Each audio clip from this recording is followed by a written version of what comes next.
This is a backflow preventer, prevents sewer water coming back into the house from the street.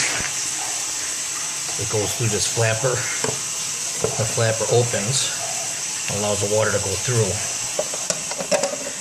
When water comes from the street back this way, it blocks and keeps the water from coming back into the house. So you don't get all human feces. So the door only opens when the water needs to go down to the drain system.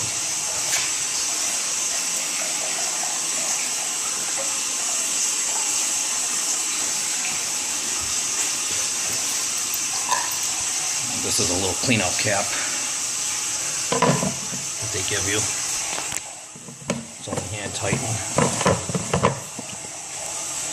So later on, they'll leave something here with the cement so that you can get your hand down here to open this if you need to clean it out with a snake. Pretty cool.